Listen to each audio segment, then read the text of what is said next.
decirles que es un gusto muy grande participar de una audiencia tan importante y de un evento tan prestigioso como este. Muchas gracias. Les voy a compartir mi experiencia en el monitoreo remoto de los dispositivos electrónicos cardíacos implantables.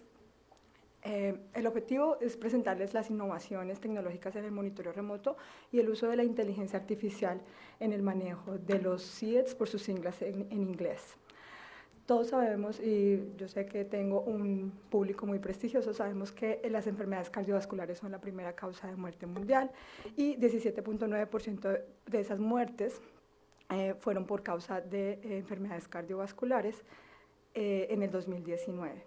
Más del 75% de estas muertes han sido en nuestros países de ingresos bajos y medianos. Eso fue lo que inicialmente me motivó desde la experiencia que tengo en Estados Unidos, que nuestros países sufren mucho con esto.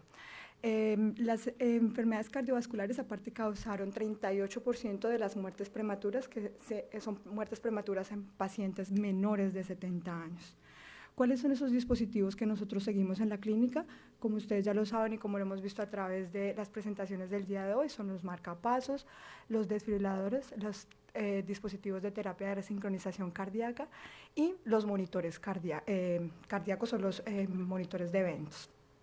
También tenemos los desfibriladores subcutáneos, el de Boston Scientific y el nuevo dispositivo de Medtronic, que es el ICD Evera, que nos da la posibilidad de tener otro tipo de vectores de estimulación y que tiene unas características para poder dar una respuesta backup a la bradicardia, que no lo tiene el de Boston, y que aparte nos da una posibilidad también de estimulación post-choque. Ustedes conocen todas las técnicas. ¿Por qué les muestro esto? Porque como enfermera he tenido que desarrollar la habilidad de saber a través de una radiografía de tórax qué es lo que hizo el electrofisiólogo, qué implantó para yo poder saber leer correctamente lo que me llega en el monitoreo remoto. Entonces, como enfermera he desarrollado la capacidad de, con un rayos X, entender qué tipo de dispositivo, si es un Boston Scientific, un Medtronic, y rápidamente poder hacer la gestión de toda esa cantidad de información que me llega a través del monitoreo remoto. Entonces, aquí tenemos pues el marcapasos leadless, que también debo identificarlo para saber qué alertas son importantes leer en cada dispositivo. El Avier, que es un marcapaso donde se implanta uno en la aurícula y otro en el ventrículo, y a través de Bluetooth tienen comunicación para garantizar la sincronización de la estimulación. Y otro tipo de sistemas, como ustedes ya lo conocen, el sistema WISE, donde se implanta un electrodo a nivel del ventrículo izquierdo, un electrodo leadless también, y que se comunica a través de un dispositivo subcutáneo para promover una estimulación sincrónica, como otras técnicas no tan utilizadas recientemente.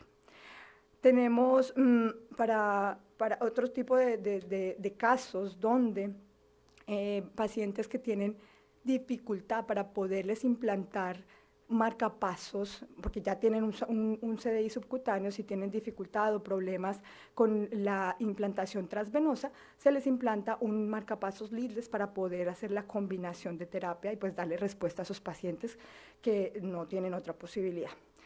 Desde la profesión de enfermería, les cuento la evolución, ¿no? Nosotros empezamos con tareas generales, ayudándolos a ustedes en temas de diagnósticos, electrocardiograma, una mesa basculante, pero lentamente hemos ido dando respuesta a que esas tareas básicas vayan evolucionando y podamos darles un soporte a ustedes como cardiólogos y electrofisiólogos. Entonces, tecnologías como la aparición del CDI y otro tipo de tecnologías pues permiten que nuestra profesión tenga una mayor profesionalización y que nuestro rol vaya creciendo hacia la práctica avanzada. Nosotros sabemos que la práctica avanzada en nuestros países también es mínima comparado con, por ejemplo, países como Estados Unidos o países en Europa donde enfermeras tienen muchas más tareas autónomas en el campo. Entonces, ¿qué es el monitoreo remoto? Pues se refiere al uso de la tecnología para supervisar los dispositivos desde la comodidad del hogar del paciente, mediante la transmisión de datos a centros de monitoreo. Entonces, el monitoreo remoto tuvo un impulso gigantesco con la pandemia COVID.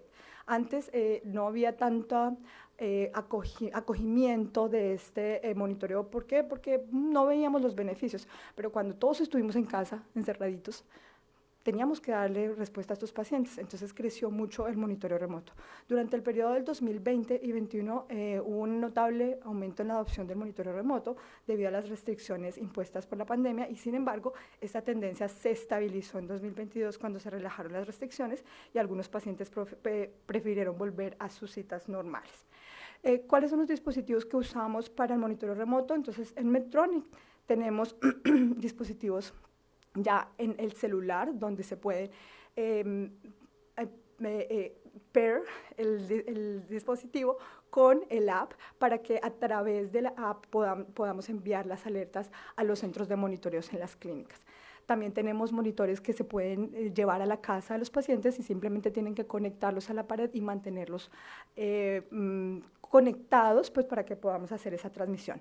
En Boston Scientific tenemos el Latitude, en Abbott tenemos el Merlin y para Biotronic tenemos el Cardio Messenger. Cada uno de estos dispositivos envía la información a las websites. En el caso de St. Jude es la website Merlin, en el caso de Medtronic es CareLink, por Biotronic y para Boston Scientific Latitude. Estas websites lo que hacen es recibir toda la información, ¿cierto? Entonces el paciente está en su hogar, se envía la información con la creación de cuentas en cada una de las clínicas de monitoreo remoto por medio de usuarios y contraseñas y esa información llega a la clínica para poder ser leída tanto por los profesionales de monitoreo remoto como por los electrofisiólogos o cardiólogos que estén a cargo. Hay unas softwares que se han desarrollado y que desafortunadamente aún no tenemos en Latinoamérica. Hay softwares como PaceArt o como Merge que lo que hacen es combinar toda esa información y llevarla a un solo sitio de modo que yo como profesional no tenga que gastar tiempo entrando a cada una de las plataformas, sino que pueda tener todo condensado y poder hacer una priorización más efectiva y rápida. Entonces es una oportunidad de negocio para Latinoamérica, para el que quiera desarrollar un software que pueda sintetizar estas websites y que aparte se pueda conectar con los sistemas de salud de cada una de las instituciones. Anteriormente nosotros teníamos monitoreo remoto a través de una cita, el paciente se iba, tenía que conectarse, tenía que hacer la llamada, luego evolucionó a un tema más inductivo donde el paciente tiene que hacer una acción en la casa para poder hacer la transmisión cuando esté programada, pero ahora la tecnología permite que sea absolutamente automática, el paciente no se da cuenta cuando se hace la transmisión y el dispositivo tiene la capacidad de identificar esas alertas rápidamente. Discúlpeme la voz un momento. Bueno, tenemos el sistema de monitoreo tradicional, pero también tenemos el sistema de monitoreo on demand, donde en instituciones donde no sea fácil la entrega de estos dispositivos a los pacientes, pues podamos adquirir un monitor que pueda recibir esa información sin que el paciente tenga que cubrir una cita completamente o sin que el electrofisiólogo tenga que estar ahí. Entonces lo que hace es que en el servicio de emergencias o en cualquier servicio que se pueda implementar, estos dispositivos on demand reciban también la información y la envíen a las clínicas de monitoreo remoto. ¿Cuáles son los beneficios? Hay una detección temprana de anomalías, hay una reducción de visitas presenciales, hay una mejoría de la calidad de vida de los pacientes, hay eficiencia de costos, una reducción de la tasa de hospitalización y un mejor manejo de condiciones crónicas. Aparte de los beneficios económicos, ¿no? Tenemos una reducción significativa de costos de atención médica y una optimización de recursos de salud. Esto se ha demostrado a través de estudios. Sabemos que el crecimiento del monitoreo remoto empezó con cardiología, especialidades como cardiología y la atención primaria han sido las más rápidas en adoptar el monitoreo remoto debido a la alta prevalencia de enfermedades crónicas como cardiopatía, hipertensión y diabetes. Pero también tenemos otros estudios específicos para el monitoreo remoto de los dispositivos, como es el TROS, que es un estudio multicéntrico donde se demostró una reducción de visitas de consultas del 45%, donde se mejoró la detección temprana de eventos clínicamente relevantes, tanto sintomáticos como asintomáticos, y la tasa de eventos de seguridad similar en ambos grupos de estudio, mientras que hubo una reducción significativa en el tiempo de la evaluación de las taquiarritmias. ¿Por qué? Porque el paciente no tiene que esperar a la cita del electrofisiólogo, venir a la institución para que pueda ser tratada, sino que en la comodidad de su hogar pueda enviar una transmisión y que el profesional pueda priorizar rápidamente ese paciente que necesita atención. Tenemos también el estudio CONNECT, que demostró que el tiempo medio desde el evento clínico hasta la decisión clínica se redujo significativamente de 22 días, seguimiento estándar en consulta, a 4.6 días con el monitoreo remoto. La estancia media en el hospital para eventos relacionados con el corazón se redujo de 4 días a 3.3 días con el uso de monitoreo remoto. Y este otro estudio, el ECOS, donde significativamente se disminuyeron los choques inapropiados. En el grupo de seguimiento tradicional, con un 5%, comparado con el grupo de monitoreo remoto, que se redujo el 10.4%. Hubo una mayor duración, se demostró una mayor duración en el grupo de monitoreo remoto, con el aumento de longevidad de 7.9 meses, porque a través del monitor podemos ver cómo se está haciendo el decremento de esa batería y cómo la puedo optimizar desde la programación. Tenemos estándares que dicen las guías de atención, donde nos recomiendan cómo hacer ese monitoreo, cada cuánto y su periodicidad. Entonces, para ese tipo de dispositivos que nos proveen unas transmisiones no continuas, es importante tener una revisión al menos cada 6 meses con el electrofisiólogo y una de radiofrecuencia inducida por el paciente. Mientras que para los que tienen una tecnología de transmisión continua,